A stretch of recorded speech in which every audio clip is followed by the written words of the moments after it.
Welcome to Manager Tools. Feedback dialogue is stupid guidance. Part 1. This cast answers these questions. Should I have a dialogue with my directs when giving feedback? Does having a dialogue help performance? Does having a dialogue improve my ability to give feedback? Well, if you want answers to these questions and more, keep listening. Here we go. Folks, we're excited to announce that we finally figured out a way to include our roadmap product free for every person who attends an effective manager conference. Whether you're in person or whether you're virtual, we have figured out a way to allow all of you to benefit from our roadmap product. Roadmap has been enormously successful. Tens of thousands of managers are using it very successfully, tracking their progress. Organizations are looking at how managers are doing. We review people's performance and point out when they're falling behind or when they're doing well. We recently had a manager that clocked 40 instances of feedback in a week. So you can't tell me anymore you don't have time for feedback. And the reason he knows that, of course, is he's using Roadmap. So come to a virtual or an in-person EMC, and you'll get Roadmap. Well, the common wisdom these days, Mark, is that when we give managers feedback, we should create time and space for a dialogue with our directs. And that's dumb in our view. But what do we know? We've only been doing this for. Yeah, I'm writing right now. It's taking quite a while. There's a lot of data. Our upcoming cast about the data we have about managers and feedback, and I realized that the popular wisdom, the popular notion, the nostrum that you're supposed to have a dialogue with your direct was refuted fairly nicely by our data. Now, I didn't know that at the time, because at the time we started gathering this data, people weren't saying you were supposed to have a dialogue. Some people were, but it wasn't as popular as it is now. Now it's all the rage, and it's still just wrong, just right. Bad. Hey, folks, before you tune us out, we're not saying you should not dialogue with your directs or communicate with your directs or have relationships with your directs. Matter of fact, listen to our other podcasts. You'll find out that we have a pretty strong opinion about the necessity of managers having relationships with their directs. We're specifically talking here about dialogue in the context of feedback. So of negative feedback. Of negative feedback, right? So don't misconstrue us and just turn us off like, oh, these guys are just, hardcore ex-military types who don't believe in relationships. You would be missing us entirely if you thought that were the case. Yeah, exactly. So, and look, since we have so much other data about feedback, I was afraid this guidance data would get lost and all the other stuff. So I thought I'd bring it out separately. And look, the idea of having a dialogue when you give negative feedback, and by the way, the fact that it's negative feedback and not all feedback is telling to me. It's very, very popular these days, and it's worth somebody standing up and saying it's wrong. Let's debunk it. So here's our outline. First, at high level, feedback conversations, dialogues, discussions, whatever, are misguided. These kind of discussions are not supported by the data.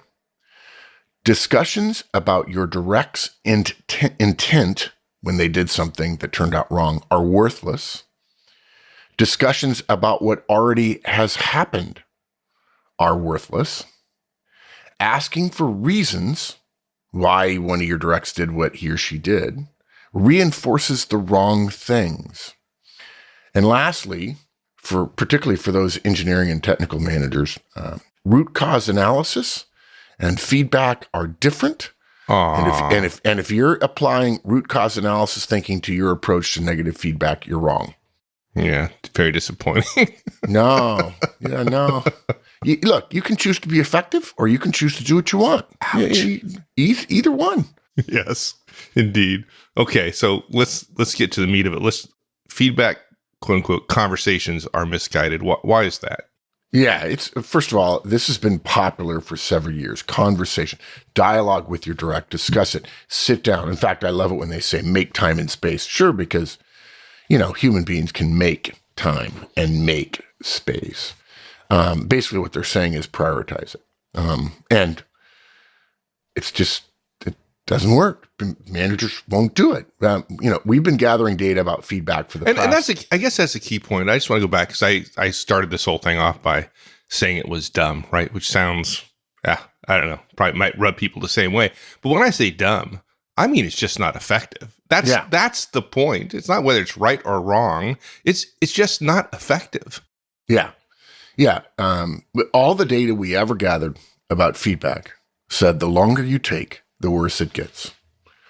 That the more you have a discussion with your directs, again, we were not testing for this modern trend, this modern theme of, I think of it as just being pandering to managers. But the data is still there. So, by the way, I mentioned this earlier. I want to mention it again.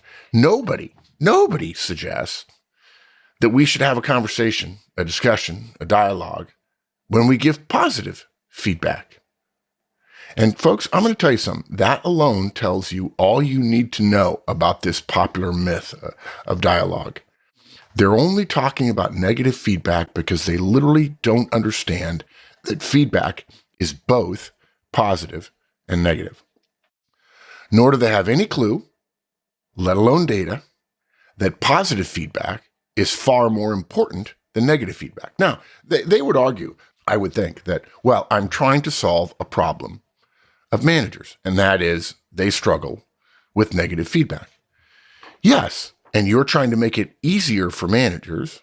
While it makes them feel good, they will think, oh, that sounds good. And the end result is less effective performance. So when you say you're serving managers, when the manager's job is to improve performance, to increase results and retention, but then you do something that is for the manager as an individual, but not for the organization, you put the manager, I hate to say it, I hate to get too highbrow here, but you put the manager in an unethical position. You're asking him or her to choose between what is easy for them and what is effective for the organization. And look, it's worse than that.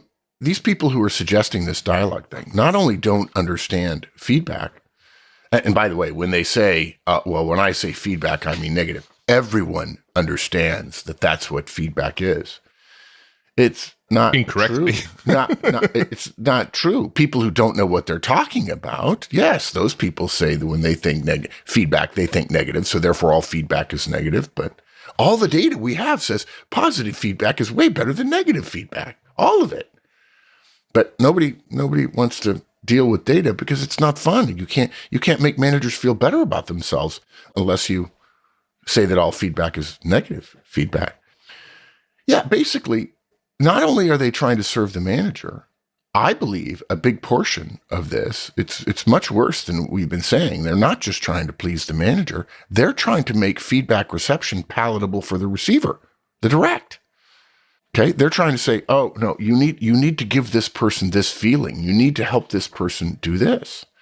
Unfortunately, that is not the purview of feedback. The desire that so many of these recommenders, I guess, or whatever, we should engage with directs happen to coincide. It's no surprise, should be no surprise to anyone, with the advent of directs feelings being an important area of focus for organizations. And now I'm about to say one of those things that, over the course of the last 15, 16 years, a bunch of people said, I can't believe you said that. But folks, let me just tell you something. Individuals' feelings are not the purview of the organization. They're not. Their output, their productivity, their ability to learn, to change what they do when their results do not serve the organization is the purview of the organization. Now, you might say, well, those things are affected by emotions. Yes, that's true. But that doesn't mean that, by definition, everything upstream of what the organization cares about, if the organization can be seen to care, because it's not a human being with emotions. It's a human entity, or it's a entity or a personhood. It gets granted personhood, but it doesn't exist. You can't, if everything upstream is in the purview of what the organization or entity cares about, then everything is in the purview of the organization. which of course makes no sense. Now, I will tell you, I liken the embrace of direct's feelings, this idea that direct's feelings are important, to the difference between implication and inference. So say I give my direct some negative feedback. Can I give you some feedback? Sure, boss. What is it? When you miss your deadline and don't notify other people, it slows down the project. Can you communicate better next time? Now, if the direct says to me, you made me feel unworthy, you devalued me, or worse, you're only saying that because I'm a woman or I'm a person of color. These are inferences that the direct has made. Okay? They have inferred something that, of course, in this case is not there. Although certainly there are times when inferences are correct. Not this time, as you might imagine. They're surely not based on any implication from the manager. In this case, it happens to me. I'm the bad guy here. Because we only addressed their behavior. We did not address who they were, their identity. We did not attack them. And let's go a step further. You'll hear some people say, well, I feel that my work is me. I'm sorry, it's not. That's like saying a tree is a house. They're two different things. I'm sorry. Now, look, I understand you care about your work. I understand you associate with your work. I understand you embrace your work and you care deeply about it, but it doesn't make it the same thing. And so you can't tell me, well, when you attack my work, first of all, the organization is obligated, liable, responsible to, at times, critique. Again, here we are only talking about the negative, your work, right? By definition. Now, the problem is it's the emotional inference that causes it to be a critique rather than an asking for a change in one's behavior. Again, we only address their behavior. Now, look, many longtime Manager Tools community members will remember my umbrella story. And I'll just tell it again because I get asked this question all the time. Oh, Mark, tell the umbrella story. So got in an elevator once with somebody else. Walked into the elevator, turned around, faced the front, fairly small elevator. Right after we got on, another guy gets on and he turns around and faces the front. Small elevator, there's room for two people in the back, maybe three. My buddy and I are standing at the back with our backs against the wall. Guy standing in front of me with a long coat on, umbrella underneath his arm. And as the elevator starts to go up, he starts looking in his pockets for his keys to his hotel room. And as he does so, rooting around in his overcoat pockets, his umbrella starts hitting me in the chest.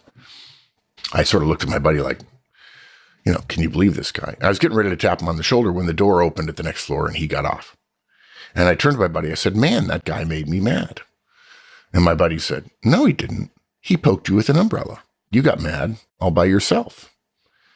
So we didn't make our direct feel anything. We're not devaluing their feelings. We're devaluing the connection between our feedback about their performance, which the organization pays them for and which we're obligated to manage, maintain, improve, and so on, and shape, if you will. We're separating what we did from how they feel because human emotions are not caused by other people. They're caused by our own selves, right? So that's the relationship that I see, this idea that, well, I need to be aware of my direct feelings and I need to craft a model that will make my direct feel good about the conversation that we're going to have when I give him or her negative feedback. The problem with that is the model, and I'm not against being sensitive to other people's feelings. Come on. We live in a world of 7 billion people. Let's all try to get along, shall we? That said, any model that puts the direct's feelings near the top of its goals, while essentially massively diluting the primary purpose of the model, is worthless. It's backwards. And part of professional maturity is emotional maturity, the willingness to say, no, there are tough conversations we need to have. But we're actually talking about the wrong thing indirectly here. It really is in part this acceptance of inaccurate, and I believe these are unethical inferences when managers are accused of making people feel bad, or worse, commenting on who that person is simply because the manager is obligated to do her job and tell the direct what went wrong and how we can do it. Could you be willing to do it better next time? Of course, I have had people say at this point, well, clearly, if it's the manager's job to tell them they did something wrong, and then I interject, yes, but it's also the manager's job to tell them they did stuff right, which nobody seems to object to. Then the fundamental concept of organizations is wrong, is flawed, and must be torn apart and redone. I'm like, okay, great. Good luck with that. You are now attacking the greatest accomplishment of mankind, humankind. The greatest accomplishment of humankind is large human organizations. No doubt. So we've got this idea that, we have to consider the direct's feelings when we give, again, only negative feedback. We don't have any concerns about the direct's feelings when we give positive feedback. But here's the thing, guys. Your organization doesn't have any stake in your past performance, only present and future performance. Now, by the way, I know some of you say, wait, the organization does performance reviews. Sorry, guys, that's not a defense against the point of view. Performance reviews done right are largely about future succession planning. They're not effective feedback discussions. Now, look, guys, again, I want to say it again. We're not saying our directs' feelings don't matter. They do, assuredly. Of course they do. We care about our directs. If we ourselves are ethical, and we know that manager tools managers are indeed ethical, and we do care when their feelings are hurt. We regret their fear and hurt. But the way to address these feelings is not to discuss feelings every time someone gets negative feedback.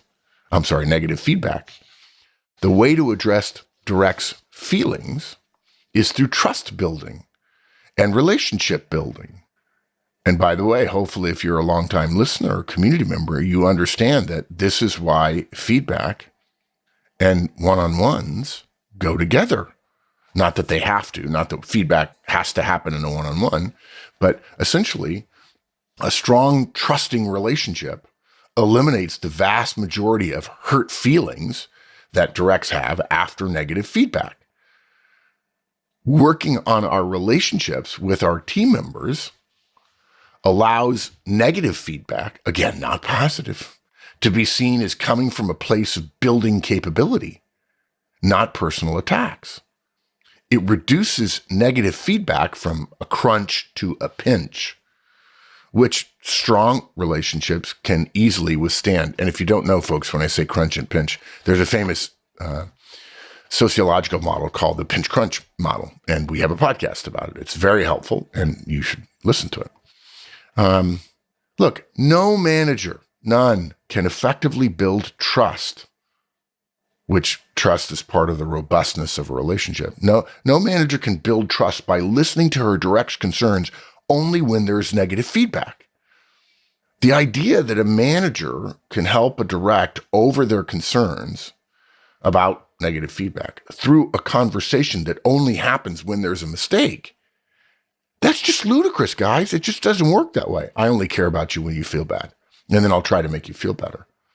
All that shows is you're only willing to show you care when somebody screws up. No smart direct will see that as anything other than manipulation. Okay, now I need to show this person I care. And so I'm going to sit down and dialogue with them. And I'm going to say this again, guys. Feedback is both positive and negative. You can make this a lot easier. You can make the hurt feelings, you can make the dialogue problem go away.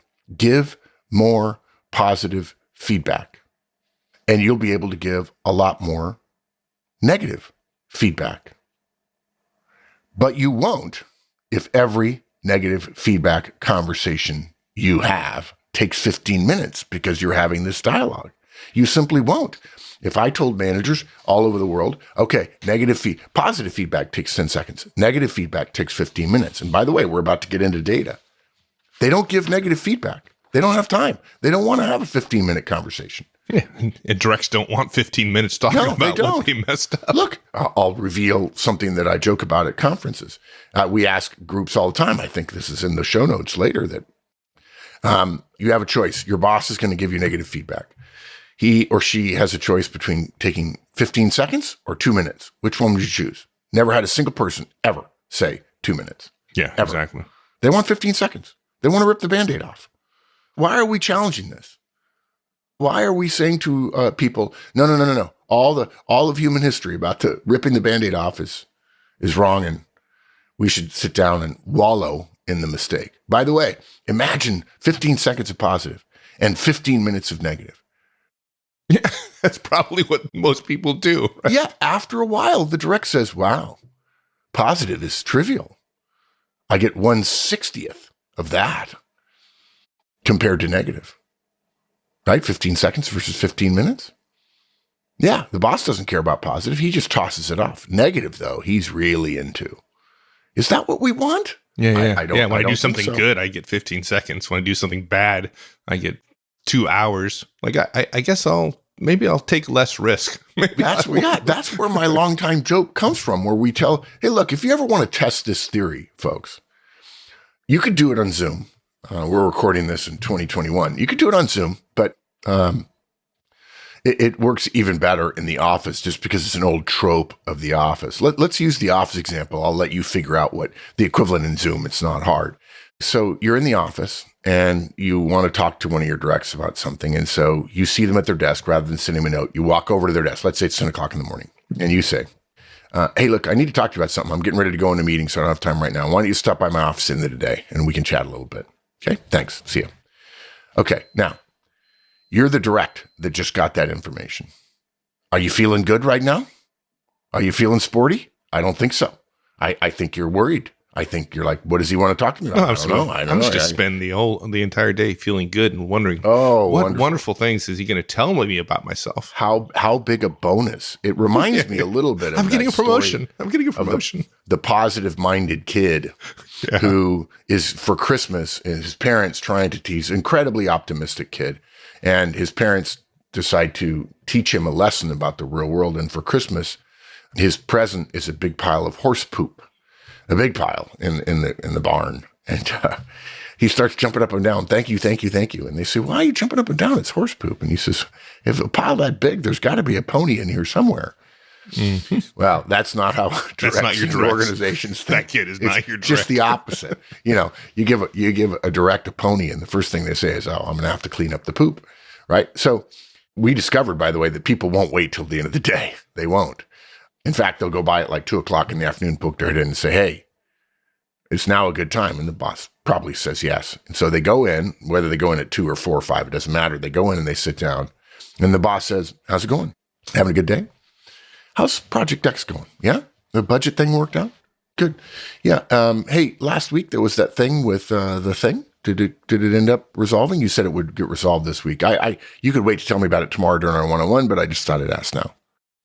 Okay, Ms. Direct, what are you thinking? Is your head exploded yet? Yeah, exactly. Please, All right, please, here it comes. Please. Here it comes. Yeah, please. Yeah, no. It's the same. This is all the same thing.